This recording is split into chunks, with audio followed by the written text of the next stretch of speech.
To get into the Ivy League, you have to be in the top 5% of all applicants. Sounds difficult, but with the funnel method, you'll blow past the competition. This is what I used to get 3 Ivy League degrees under my belt: Harvard for undergrad, Yale for medical school, and Harvard again for residency. Now, as a practicing board-certified doctor, I enjoy giving back to the community in my spare time, sharing all my secrets, and helping those looking to supercharge their own lives. If that sounds interesting to you, let's get it. Before we get to the funnel, let's talk about 3 important concepts. First concept is this: to get into the Ivy League, you must not focus on the Ivy League. I did an entire video on this, so check that out if you haven't already. Basic message is this: while you can't control whether or not the Ivy League accepts you, what you can control is become someone of substance. The choice to develop and nurture powerful habits, productive mindsets, and lifelong skills is always yours. While an Ivy League badge can be useful, it is just a stepping stone, one tool to use out of many. It does not equate to success, so why not skip this step and set your goals even higher on what really matters? I'm talking life purpose, life passions, the reason you were put on this planet type of a thing. I hope your answer to that isn't simply to get an Ivy League degree and to make some money. I mean, who would you want on your team? Some dude just wants to buy a Lambo, or someone who honestly wants to make a difference? I know, it's a tough ask for a high school kid, but I hope you can appreciate how different those two people will look on paper.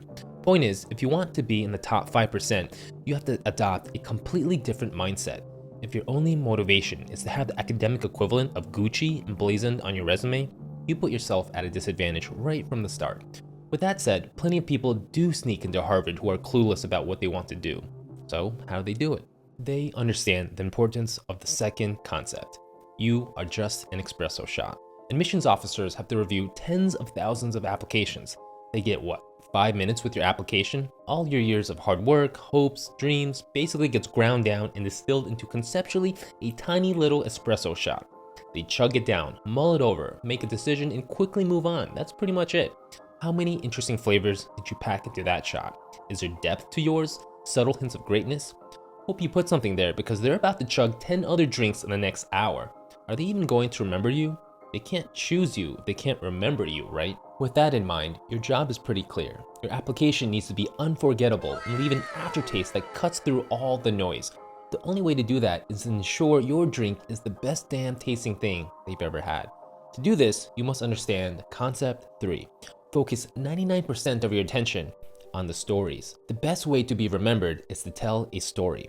Everyone loves stories. The hero who defeats the dragon and saves the princess is much more interesting than a technical manual for how to operate your microwave. The key to being remembered is to make someone feel something, move them with emotion. What's more memorable? A list of random accomplishments all done simply to look good for college? Or B, a story of a poor immigrant boy who lost his father at the age of 10, but because of fond memories of kicking a soccer ball with him in their home country, has dedicated himself to becoming a star player to make his late father proud. And because of how much he misses him, spends significant amount of time mentoring orphan kids, organizing weekly soccer camps for them to share his love of the game, ensuring they have a positive role model just like he did with his father. Outside of this, he's doing research on motion tracking because his ultimate goal is to build a soccer ball that can roll back to you like a boomerang. Why? Because he doesn't want any kid without a dad to ever feel lonely again. He acknowledges the limitation of what he can do as one person, and thus wants to build technology to help him scale and reach those he cannot. Boom. Same list, but the difference is as clear as night and day. This is what I like to call the impression. This is the kind of aftertaste that lingers. What does yours taste like? Do you even have one? Is it cohesive enough to be summarized in a paragraph? How about a few lines? How about one line? Here's his one-liner. Low-income, first-generation student inspired by early paternal loss becomes a role model in his local community and channels his growing technical and business acumen to develop innovative technology with the potential to impact thousands. The focus on stories is perfect because it completely takes the pressure off of you and lets you channel something no one else has: your own unique life experiences. Your goal isn't to win the Nobel Prize. It's much easier. You're just collecting stories, and all you have to do is simply live your life. Explore, experiment, play around. Almost anything can be a story. You simply have to pay attention. Pick the right ones that pair well together and build a cohesive flavor profile that wows. Now that you know what you're trying to make, we can finally talk about how to make it. It's time to build the funnel. To make a delicious and rich espresso, you need two things: high-quality coffee beans and an amazing espresso machine. The funnel is that ultimate espresso machine. It details the exact order of operations you must follow to get the perfect brew. Ignore this and the espresso comes out wonky. Some flavors are over-extracted and too bright, while others are dampened and missing altogether. What do most people do? They skip the entire top half of the funnel and go straight to the shiny third tier, focusing on the special titles and awards. But titles without substance makes you disingenuous. You're trying to make a rich espresso with depth, not a frappuccino filled with sugar and empty calories. Case in point, I was the president of the debate team at my school. Sounds pretty nice until you realize we only had 4 members, did only one competition, and got wrecked in the first round. I was also the president of FBLA, and again, sounds pretty nice until you realize all we did was sell store-bought pizza on Fridays in the school cafeteria. Not even sure where the money went afterwards. Teacher probably pocketed it or something. What impression does that leave? Kid is clueless and has no idea what he's doing. Don't do that. Start at the top of the funnel and concentrate on sourcing the best coffee beans possible. This is called growing and developing your superpower. What truly makes you different? What ability or edge do you have over others? Is it your drive, your ability to work hard, your ability to be creative and problem solve? What do you have that makes you Ivy League worthy? If you say you are a hard worker, my next question is then this: what are you doing day to day that provides evidence for this? You tell me you always hand in your homework on time and study for all your tests? Great, you're average. Are you someone that seeks out more difficult material on your own, challenges yourself with a more difficult course load, seeking out knowledge that even the teacher doesn't have? Great, you're in the top 75% now. What would it take to be in the top 1% of all hard workers? I heard the ball bouncing. No lights were on. Practice was at about 11. It was probably around 9:30, and I go out to the court and I look, and he's out there shooting in the dark. And I stood there probably about 10 seconds, and I said, this kid is going to be great. Who was he talking about? Kobe Bryant. According to Team USA trainer, Kobe would regularly work out at insane hours, from 4:15 a.m. to 11 a.m., refusing to leave the gym until he made 800 shots. In high school, the Ivy League is a badge that only belongs to 0.4% of all people with a college degree. If you want to live an astounding and incredible life, you need to start doing astounding and incredible things each and every day. The stuff nobody else has the patience to do.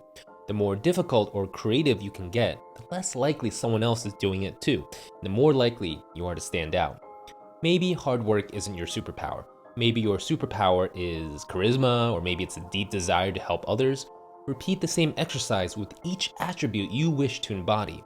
What would it take to be in the top 1%? What would their day-to-day actions look like? Are you anywhere close to that?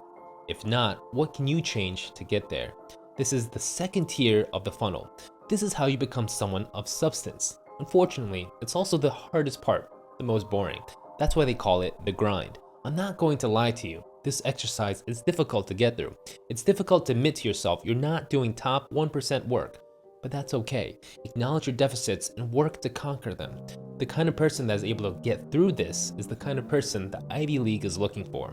These are the kind of people that will move mountains. Good news is, once you do get through this step, you are now ready to enter the realm of marketing. Selling yourself and making your awesomeness known is an entire art and science in and of itself. How cleverly you play this part of the game can sink or swim your ship entirely. In an ideal world, doing 1% work would get you immediate recognition. In an ideal world, the admissions officer would be able to sit and review your entire life day after day and truly see how awesome you are. But they can't, and it's your responsibility to package your awesomeness and deliver the highlights in the most concise and interesting way possible. This is where the third tier of the funnel finally comes in. You are finally ready. Here, strategy and creativity can get you far. Think outside the box. Go beyond typical high school level achievements no one cares about, like being president of the chess club or winning the science bowl, and instead try to tackle real problems in the real world that impact real people. What looks better, winning a popularity contest and being elected president of your student council, or actually being a leader in your community and solving problems you see being ignored? For example, no one's stopping you from organizing a bunch of people to clean up your streets and parks, right? Why not be strategic about it and start a campaign to pick up 100,000 pieces of trash. Why not ask for local business sponsorships and drum up some good PR for them? First person to pick up 1,000 pieces of trash gets a donation of 20 movie tickets. Get the local town newspaper involved too. Now, make it even more fun. Make it into a scavenger hunt, but for trash. And Mr. Beastify it. Film it. Follow a few contestants. Raise awareness of the kinds of trash being thrown around in your community, all while shedding light on how easy it is to get involved and bond with your local neighborhood. Maybe you're passionate about cancer research. Why not figure out a creative way to fundraise $10,000 from your community? Host a school-sponsored Stay Awake-a-thon. Organize games, events, live music to entice students to stay overnight at the school, and for each collective hour awake, sponsors will donate X number of dollars. Donate the proceeds to a local academic cancer center.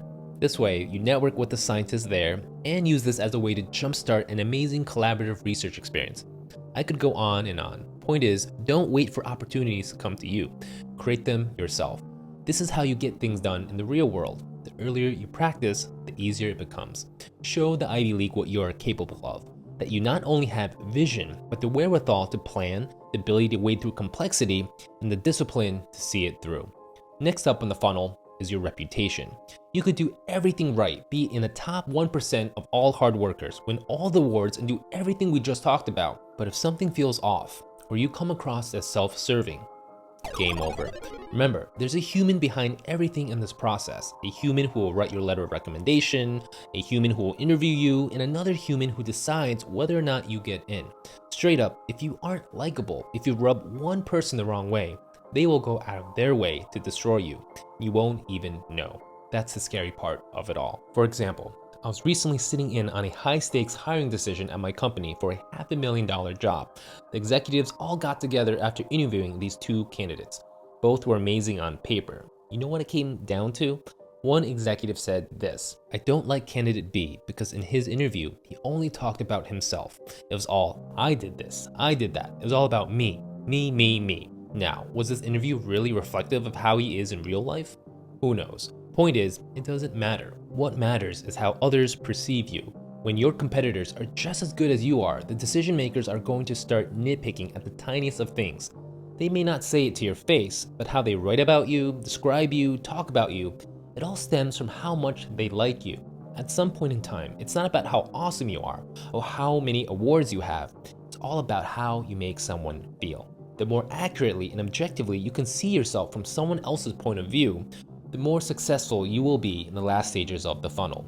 The only way to work on this is to develop incredible levels of self-awareness and emotional intelligence. These topics are, of course, huge and deserve their own dedicated videos, so stay tuned for that. But the last thing I'll say here is that reputation is both hard to build and easy to destroy. People have been rejected for much less. I've heard stories where candidates were condescending to the janitor on the day of their interview, not realizing the decision maker actually asked everyone for input. At this point in time, if you've done everything right and carefully followed the steps of the funnel layer by layer, your espresso shot is now rich, creamy, and filled with flavor. The story you've carefully constructed, that one-liner guiding your entire journey, is what ties it all together, and the impression it leaves is something no one has ever tasted before. Congrats. That's no easy task, but if you've done it, guess what? The Ivy League welcome package is being delivered to your door right now as we speak. Now that you have the conceptual framework, it's time to execute. If you want to work with me and get this done, I'm here for you. Reach out to me wherever you are in the process. It's never too early or too late to start. If you do work with me, this is what you'll get.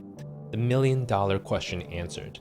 If I were you, if I was living your life, what steps would I take? What would I do to ensure I get into the Ivy League today? Let's craft your funnel and master each tier one by one.